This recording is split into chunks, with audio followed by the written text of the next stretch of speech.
Hello and welcome to another Delboy film short, a little pet project that I started to show some of the films I have on physical media or films that I've just watched, and I'm trying to keep it generally in the same format. I'm going to do a little bit of an unboxing. I'll show some information that comes from my collector's movie database, and if possible I'll show a clip at the end and some closing thoughts. And if you've seen the little snapshot that introduced this film, this video, then you know that today's is Ben-Hur. So I'll go to the overhead cam and you can see the box that it came in, and generally these ones that come from Warner Brothers come in these sort of like slip covers now. And the version that we're going to be talking about is this particular 4K collector's edition. Now, it does come in a steelbook and it does come in a standard edition. This one is the collector's. And you can see that there is a J card with it. This is the box. Looks very nice, that artwork. The J card shows you what you get. I'll see if I can get that in shot so you can freeze frame it. There we go. And if I remove the J card, you can see the whole of the box. So that's the front artwork. There's the side, top and bottom, and the back and the side. And you can see that not only is this a collector's edition, which contains some bonus material, which we'll get to, it's also a steelbook. And it really is quite a nice steelbook. You can see there, there is some embossing going on. It's quite shiny. The artwork goes all the way around. There we go. Famous chariot scene. If we open it up, you can see there are 3 discs. Yes, the film is very long. And you get this on 2 4Ks. So there's the first one. And it says on it feature disc 1. If I can, I'll have to put this down, I'm afraid. Feature disc 1. And then you've got feature disc 2. And you get a special features. Now, there are special features on the 4K, but the film is so long that some of them are only in Blu-ray format. This means that there is no Blu-ray edition in the 4K set, but you can get a separate Blu-ray done from this 4K scan. So that's that. And we may as well look at this. So it says winner of 11 Academy Awards for including Best Picture. And it's in a cardboard box. And it seems like we've got quite a lot of stuff here. I think this is a poster, which you probably won't get all in shot. But we'll do the best we can. There we go. Not bad. William Wyler. And the other poster. I believe William Wyler is the director and the director of the original Ben-Hur in the 20s. We've got another poster here. There we go. More landscape. And we've got it on the back as well. My God, we are spoilt a bit here. There we go. And we've got some lobby cards. I always have trouble with the lobby cards because they always have this piece of tape, which I am loath to break. And I might have to break it, but we'll come to that in a moment. So we'll come to the book, and it's a lovely booklet which not only has photographs in it, It's also got some introduction and some basic information, such as bits of information on Charlton Heston, some news articles. There we go. So that's lovely. Don't know quite what I'm going to do about these art cards. Let's see if I can pull some of them out. Might be the best way. There we go. And then I can pull the others out. There we go. That's one way of doing it, isn't it? So there we go. So we've got some, what I used to call lobby cards. And they're both two-sided from the film.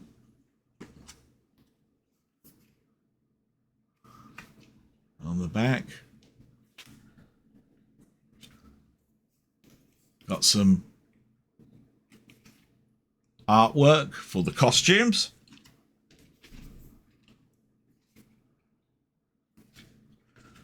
Lovely. And looks very much like it's a floor plan of many of the sets, I should think, at the studio that it was filmed at. So there we go. We got the lobby cards out the way. So I'll put those to one side. And we'll go to the information on the film. And you can read like I have. Now, anybody that's eagle-eyed will see that I've got Ben-Hur several times in my collection. And that's because I've got it on DVD, Blu-ray, and now 4K. I did used to have this on Laserdisc, but I don't have that anymore. This is a free disc edition, as you can see, and we've got some information here on the production. Metro-Goldwyn-Mayer, MGM, originally announced a remake of the 1925 silent film Ben-Hur in December 1952. Ostensibly as a way to spend its Italian assets, Stuart Granger and Robert Taylor were reported to be in the running for the lead. 9 months later, MGM announced it would make the film in CinemaScope, with shooting beginning in 1954. In November 1953, MGM announced it had assigned producer Sam Zimbalist to the picture and hired screenwriter Carl Thunberg to write it. Sidney Franklin was scheduled to direct, with Marlon Brando intended for the lead. In September 1955, Zimbalist, who continued to claim that Thunberg's script was complete, announced that a $7 million 6 to 7 month production would begin in April 1956 in either Israel or Egypt in MGM's new 65mm widescreen process, MGM Camera 65. MGM, however, suspended production in early 1956 following Franklin's resignation. By the late 1950s, the consent decree of 1948, forcing film studios to divest themselves of theatre chains and the competitive pressure of television, had caused significant financial distress at MGM.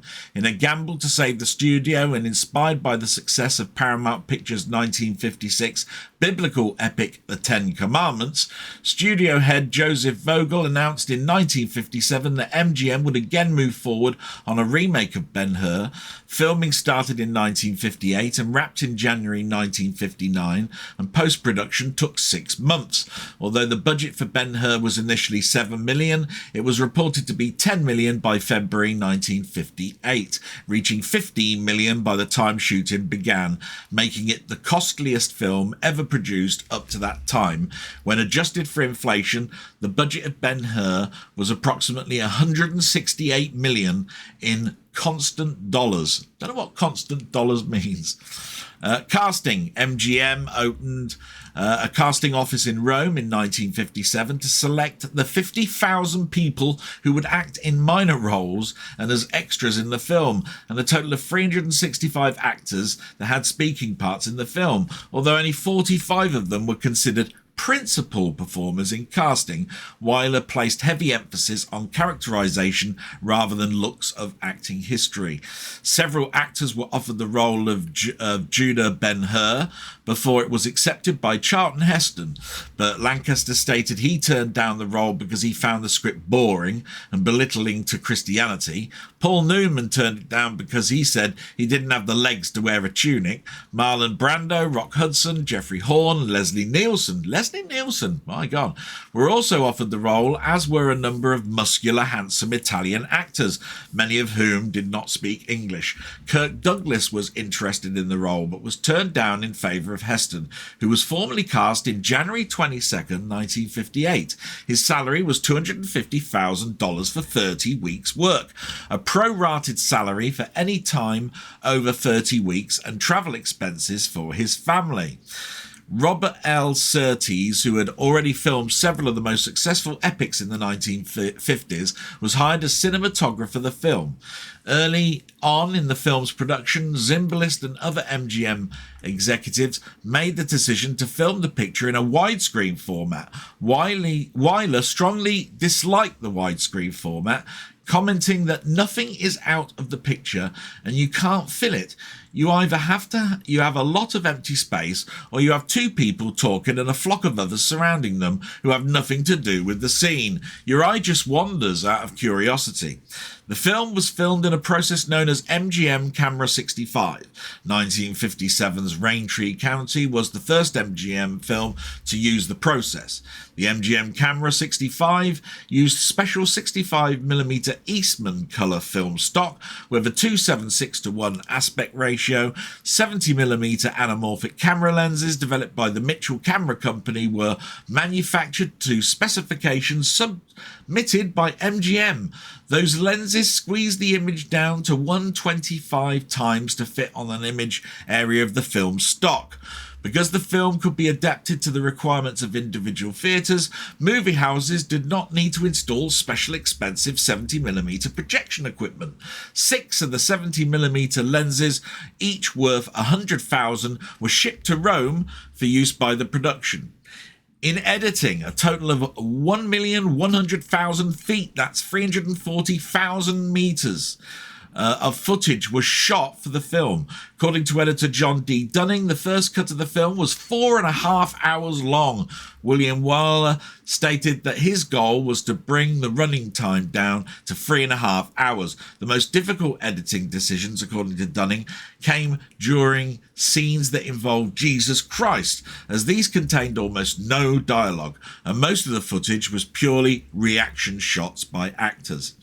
Now, based on the film score was composed and conducted by Miklos Rosa, who had scored Quo Vadis and most of MGM's historical films in the 1950s. Rosa researched Greek and Roman music, incorporating this work into the score for authenticity. Rosa himself directed the 100-piece MGM Symphony Orchestra during the 12 recording sessions, which stretched over 72 hours. The soundtrack was recorded in 6-channel stereo. More than 3 hours of music was composed for the film, and 2.5 hours of it were finally used, making it at the time the longest score ever composed for a motion picture. It was finally surpassed in 2021 by the near 4-hour-long score in Zack Snyder's Justice League.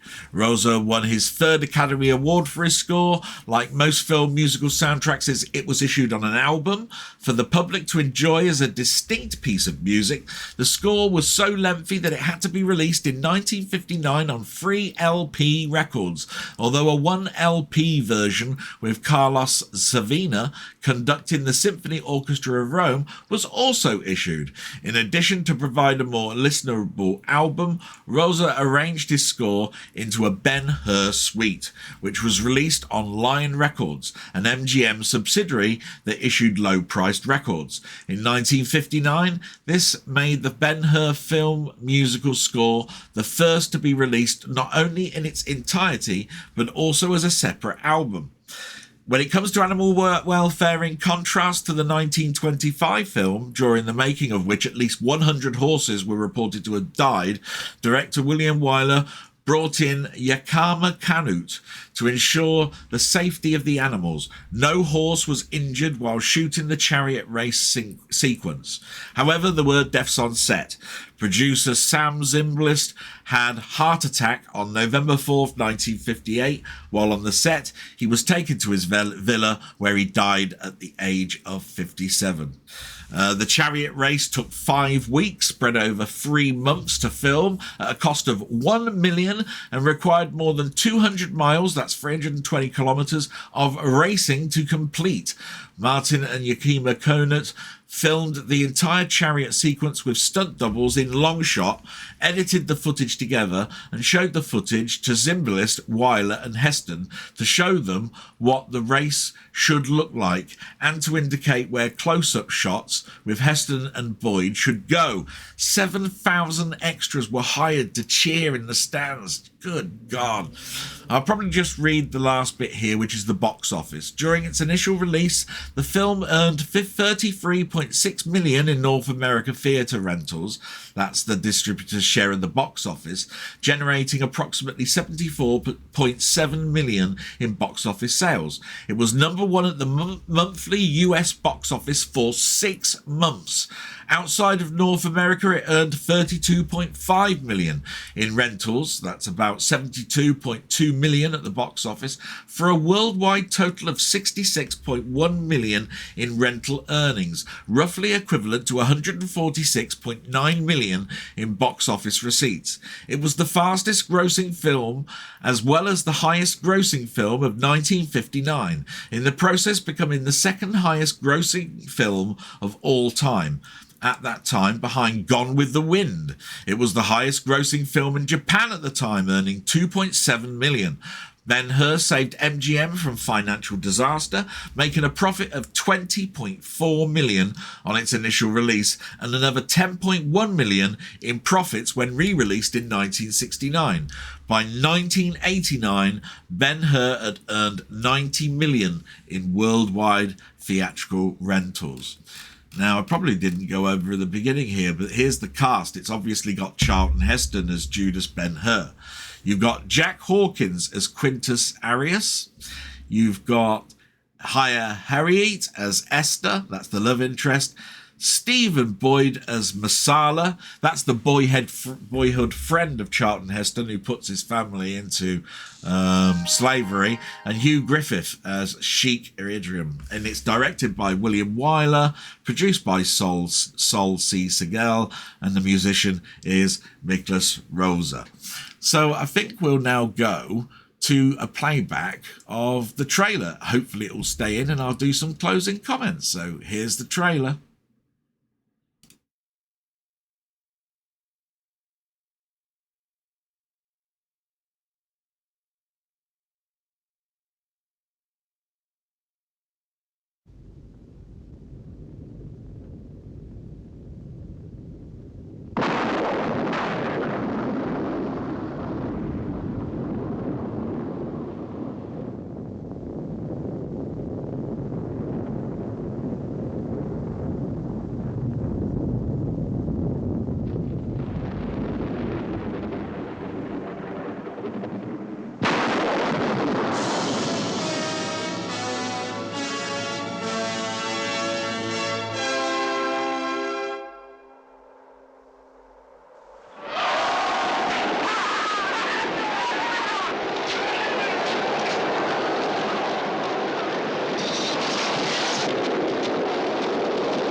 And there you have the teaser trailer. And some of my closing thoughts. Well, I watched this over Easter that's just gone, and I watched the 4K edition that you've just seen me unopening there, and it is exceptional in picture quality. I mean, blacks are blacks, reds really pop. And you know, all the colors are just so vibrant. And I've been told many times it's because of the type of film stock and the cameras that we use at that period of time.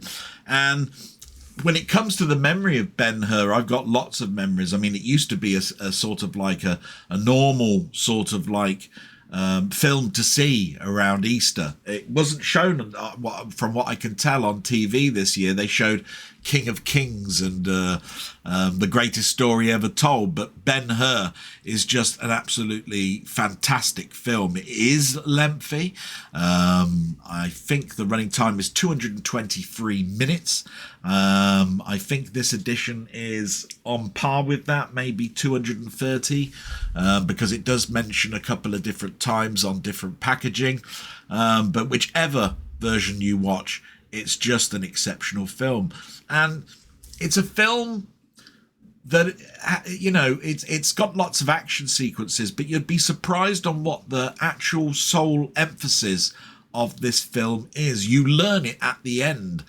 There you are thinking that it's possibly about revenge, or it's about love. But actually, there is an underlying through this film of this particular thing that you will understand when you get to see the film and get to see it in its entirety.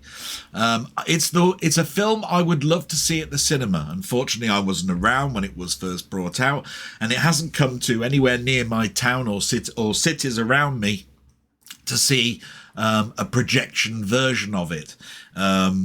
It's such a film that is held in such high esteem that it's obviously in the American Institute.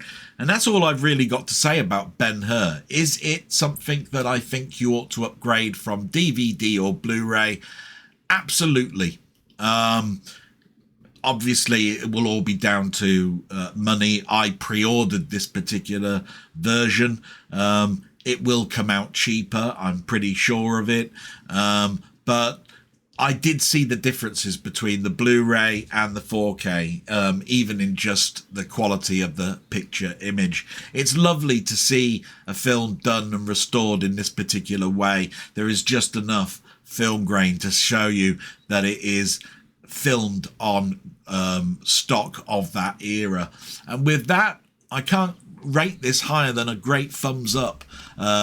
I remember sitting with my father watching it. I remember watching this with friends at their houses and at this house in my past when I've had it on VHS and Laserdisc. It's fantastic. It's a thumbs up from me. I hope you've enjoyed this little film short, and see you on the next one. Bye-bye.